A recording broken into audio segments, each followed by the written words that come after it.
Hey gengs, kembali bersama gue di Sakarasep. Apa kabar buat kalian semua yang doyan instan memesan kendaraan online tanpa pikir panjang dan untuk selalu berhati-hati? Karena bisa saja angkutan yang kalian pesan memiliki jiwa-jiwa si supir yang terbalik, ataupun tak bisa membaca map hingga bisa membuat kalian kesasar ke tempat yang tidak diinginkan. Seperti pada film ini yang menceritakan tentang seorang perempuan yang memesan travel online, namun si supir yang berniat melakukan tindakan dewasa kepada penumpangnya, ia langsung membawa ke jalanan sepi dan berujung kesasar ke hutan menyeramkan. Hingga akhirnya mereka harus kesulitan dengan adanya teror sosok makhluk Tollman. Film ini berjudul The Toll 2020. Oke lah, daripada basa-basi dan penasaran, mending kita langsung saja ke pembahasannya. Dan jika kalian suka channel ini, silahkan klik subscribe aja biar kalian tidak ketinggalan video menarik lainnya dari Sakarasep. Film ini diawali dengan scene yang memperlihatkan supir travel online yang sedang memilih orderan melalui aplikasi pencari duit. Terlihat si kang supir yang tak mau membawa penumpang bodogol, ia pun menyekip dan memilih ciwew cantik aduhai bernama Kemi. Hey, is it Kemi? Yeah. Setibanya si supir yang bernama Spencer datang, Kemi pun langsung bergegas masuk. Dan di tengah perjalanan, si supir pun merasa terkejut saat mengetahui alamat yang dituju Kemi. Karena rute paling ujung jaraknya sangat terlalu jauh. Namun karena penumpangnya moronyoy, ia pun gas ajalah. Ketika di perjalanan, si supir yang kepo terus mengajak ngobrol dan bertanya-tanya pada si Kemi. Namun Kemi yang lagi capek-capeknya dan menjawab, "Maaf Pir, gue tuh lagi capek-capeknya hidup, terus sekarang lo banyak ngemeng, mending fokus nyupir biar gak nyasar." Mendengar jawaban Kemi, si supir langsung kena mental. Singkat cerita, yang semakin malam, Kemi yang ketiduran auto terbangun. Lalu kang supir pun mengatakan perjalanan mereka masih lumayan mendekati sampai di titik lokasi yang dituju. Si supir yang melihat Kemi gelisah. Ia pun langsung berbasa-basi dan mengatakan kalau ia menyukai foto profil Kemi di aplikasi yang terlihat cantik dan natural tanpa penipuan seperti filter IG. Merasa curiga pada si supir yang akan melakukan hal-hal 18+, ia pun bersiaga dan mengeluarkan penyemprot untuk waspada. Dirasa takut dan panik, Kemi bergegas mengirimkan pesan kepada bokapnya tentang kelakuan si supir yang takut cabul. Beberapa saat kemudian, tiba-tiba saja kang supir mengkol ke tujuan yang membawa Kemi ke jalan sepi. Kemi yang deg-deg takut, ia pun protes. Si supir pun menjawab jalan yang dilalui ini jalan alternatif baru yang sama saja masih sesuai GPS. Ketika apa yang dikatakannya benar, Kemi pun merasa tenang.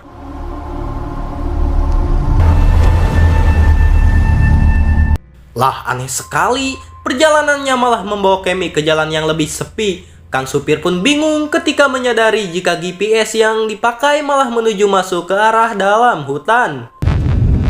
That's weird. Aneurysm or something.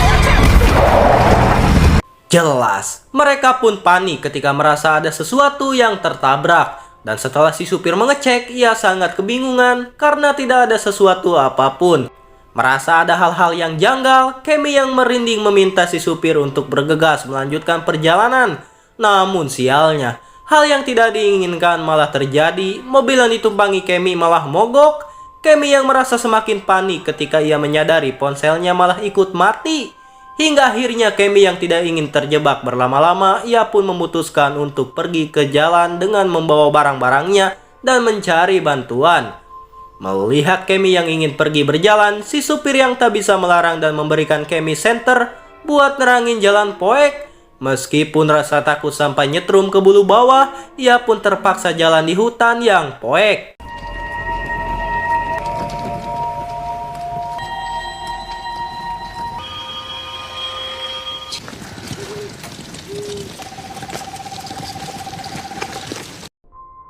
Oh shit! Si Kemi terlihat bingung saat melihat akses route ditutup portal-portal. Route yang bisa diakses malah diarahkan ke dalam hutan.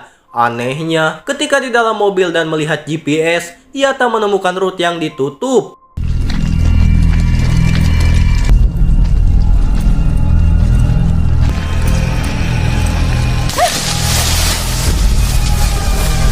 Si Kemi pun langsung ngacir teeling setelah dirinya mendengar suara ngeri di tempat itu. Lalu Shin beralih ke Kang Supir yang sedang menyesal telah mengantar Kemi jauh-jauh, namun bawa apes dan tak mengganti uang bensin pula hingga tiba-tiba. Apaan tuh? Si supir pun kaget ketika merasa ada seseorang yang melintas di belakangnya.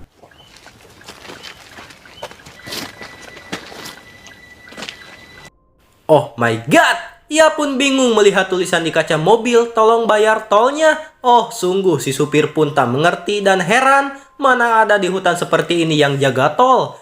Di sisi lain, terlihat Kemi yang masih berjalan dan mencari bantuan.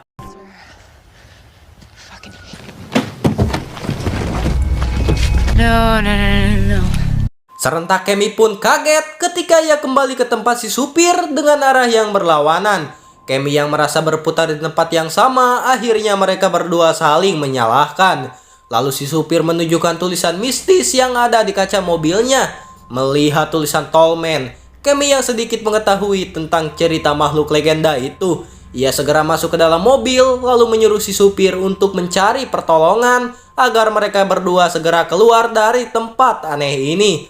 Si Kemi yang di dalam mobil dan merasa kepo, ia pun langsung upak-apak dan kokoreh. Namun terkejutnya ia ketika menemukan foto-foto dirinya di dalam saku mobil si supir. Akhirnya, Kemi mulai curiga kalau Kang Supir sedang mengincar dirinya. Kemudian si supir meminta senter, namun Kemi pun berusaha santuy seolah tak mengetahui foto dirinya.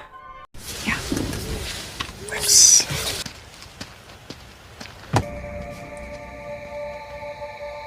Setelah si supir pergi mencari pertolongan, Kemi yang pernah mendengar si supir hobi berburu, ia langsung mengambil anak panah di dalam bagasi untuk berjaga-jaga.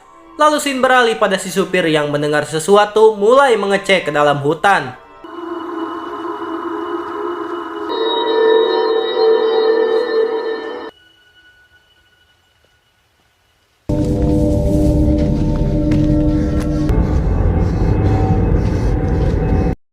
Oh jelas, aneh sekali. Si supir pun mengalami hal yang sama seperti si Kemi.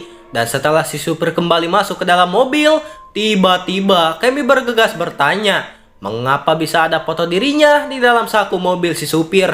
Namun si supir yang bingung dan tak merasa melakukan hal begitu, langsung menuduh Kemi yang menyimpan fotonya di dalam saku mobil miliknya. Hingga akhirnya mereka di luar saling berdebat dan menuduh satu sama lain. Hingga mereka berdua pun kebingungan ketika foto-foto Kemi tiba-tiba menghilang. Dirasa kejadian semakin ngeri, Kemi berdua langsung bergegas masuk ke dalam mobil sambil menunggu ada pertolongan. Hingga si supir yang mikir kalau makhluk Tallman lah yang dibalik dalang dari kejadian mengerikan yang terjadi ini.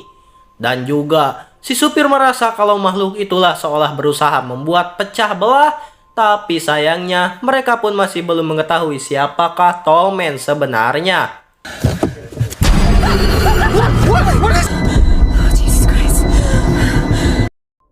Eta si gobloy, betapa syoknya Kemi ketika ia melihat makhluk menyeramkan yang sedang mengintip di balik kaca mobil. Ia pun mengatakan kalau makhluk tersebut senyumnya sangat serem. Mendengar Kemi ngomong gitu, si supir pun deg-deg ripuh saat Kemi memberitahunya.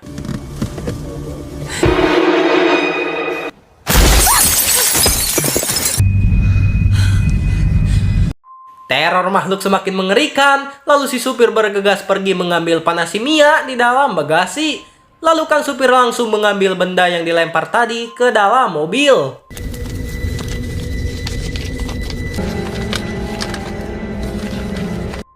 Rupanya, mereka mendapat surat mistis yang meminta mereka berdua untuk menemui makhluk Tallman. Jelas saja, mereka bingung dan tak mengerti maksud surat itu. Selang beberapa saat, tiba-tiba saja si supir melihat ada sorot lampu mendekat. Ia bergegas mengambil panah Mia dan keluar dari mobil.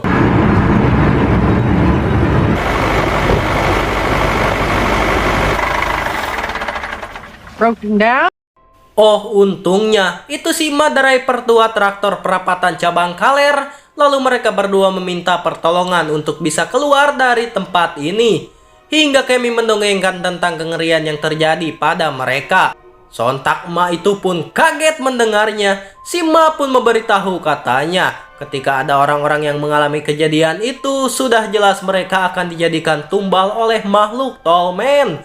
Dan si emak pun menambahkan, meski sekarang mereka saling berhadapan, namun nyatanya mereka berada di dua dimensi yang berbeda. Kalau memang orang yang sudah ditandai oleh Tallman, orang tersebut akan digusur masuk ke dalam dimensinya. Di saat mereka tak mempercayai ucapan si emak, ia pun mengatakan, "Noh, coba pegang tangan gue, pasti bakal tak tersentuh." Alim peot mak, Kemi yang tak percaya dengan cerita seperti cerita dongeng anak TK sebelum tidur. Halah sudahlah, ia pun memaksa si emak untuk segera menelpon tim penyelamat. Hingga si emak menjawab, "Percuma aja, gak bakal ada yang lihat dan nemuin lu pada." Dan si emak ini yang bisa melihat mereka ternyata karena dirinya pernah menjadi buronan Tallman.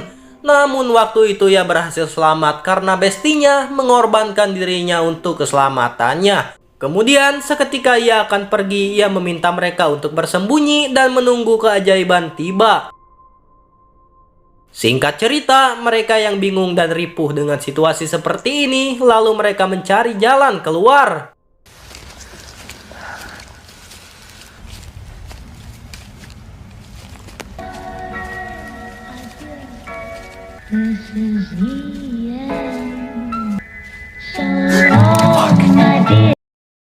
Edas, saat bayangan hitam lewat, anehnya tiba-tiba saja muncul box musik jadul. Mengerikan sekali. Merasa hal-hal tak jelas terjadi, mereka pun melanjutkan perjalanan.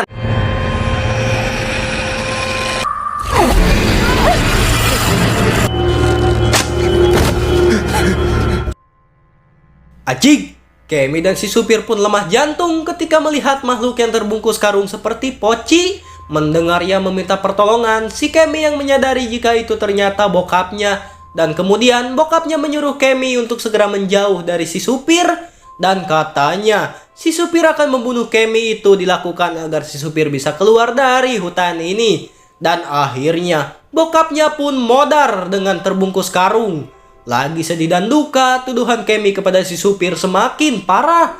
Dan si supir yang mengetahui Kemi sedang terhipnotis dalam ilusi berusaha memberitahu jika semua itu adalah waduk. Lah kemana tuh? Ternyata memang benar si Kemi malah terkena hipnotis.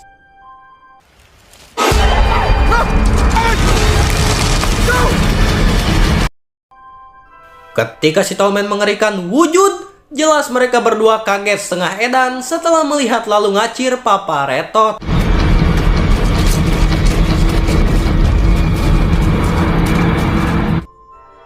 Hingga akhirnya mereka menemukan rumah di dalam hutan. Namun mereka mulai was-was dan menganggap rumah tersebut ilusi.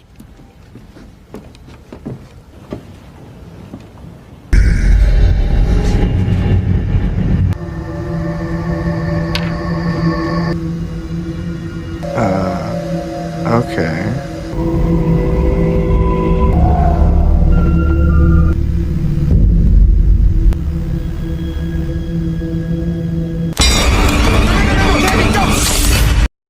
Dan sialnya, si Kemi malah kembali terkena hipnotis dan akan menyerang si supir. Sembari menodongkan panah Mia, si supir kembali menyadarkan si Kemi dengan berkata, kalau seperti ini terus, Kemi sama saja malah membantu makhluk itu untuk mendapatkan korbannya. Mendengar perkataan si supir, Kemi sadar dan menyesali atas kesalahan dirinya. Kemudian, si supir mengajak Kemi untuk segera ke dalam mobil aja agar tak terkena lagi hipnotis Tallman. Oh, ternyata si supir dan Kemi pun bingung ketika ada dua orang menggunakan topeng seolah-olah sedang menunggu mereka. Namun si supir pun kaget ketika menyadari salah satu darinya adalah nyokapnya. Ternyata makhluk Tallman kini berhasil menghipnotis si supir dengan cara membuat pergi meninggalkan Kemi.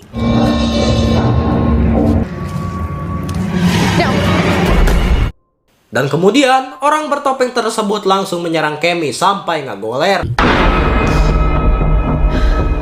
Back to the car, come on. Come on, come on. Hingga si supir yang datang dan bergegas mengajak Kemi untuk ngacir, namun tiba-tiba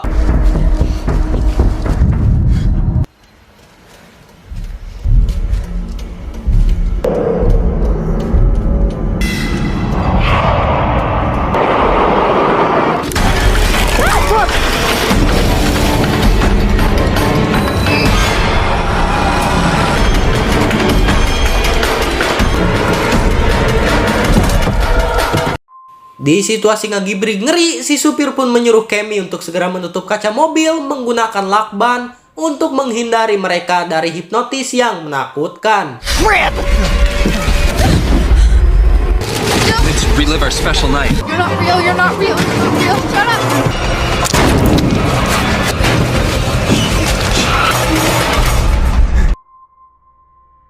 Sesudah teror mengerikan itu berakhir, si supir dan Kemi yang kecapean, mereka menunggu besok sampai pagi tiba.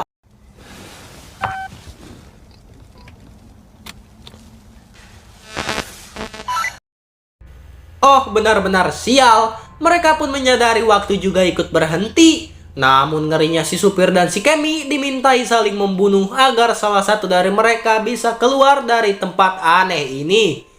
Gobloy! Si supir yang ingin selamat pun langsung memberitahu kalau keapesan yang dialami mereka berawal dari niat si supir yang ingin mencolok Kemi secara paksa karena tak kuasa menahan jagungnya manteng. Mendengar ucapan si supir, kini Kemi pun mulai panik dan takut di-unboxing oleh jagung si supir dan Kemi pun ngacir.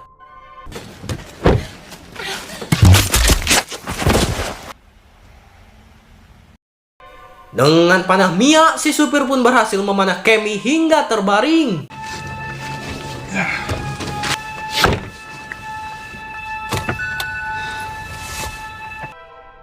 Namun karena mobil masih mogok, si supir yang menyadari si Kemi belum modar, ia pun langsung bergegas untuk mengakhiri.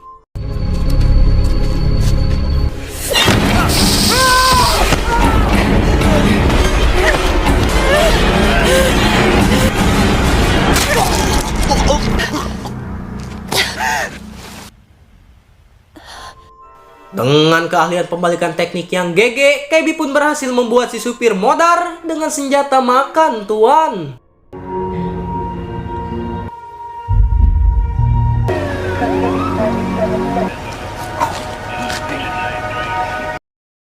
Singkat waktu, akhirnya tim kepolisian dengan ditemani bokapnya langsung membawa Kemi yang terkapar lemah. Rupanya setelah mendapat laporan dari si emak, tim kepolisian langsung mencari keberadaan Kemi. Dan karena Kemi berhasil ditemukan, berarti Kemi sudah keluar dari dimensi Tallman dengan menjadikan si supir sebagai korban dan film pun sudah berakhir.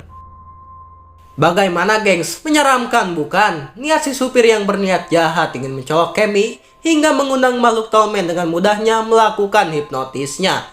Salahnya si supir yang membawa Kemi ke hutan itu, seketika makhluk Tallman dengan mudahnya membawa si supir dan Kemi ke dalam dimensinya. Dan ternyata benar apa yang dikatakan si emak, makhluk Tallman tersebut selalu menjadikan korbannya terjebak dan terkena hipnotis halu. Itu dilakukan agar targetnya bisa saling membunuh agar salah satu dari mereka harus mati dan akan menjadikan tumbal si makhluk Tallman. Hingga di akhir si Kemi yang berhasil membunuh si supir, ia mampu selamat dan keluar dari dimensi yang menakutkan. Oke, cukup sampai di sini saja pembahasan film The Toll 2020. Jangan lupa like Bago itu. Jangan lupa like, subscribe, dan share. Sampai jumpa di video selanjutnya. Bye bye.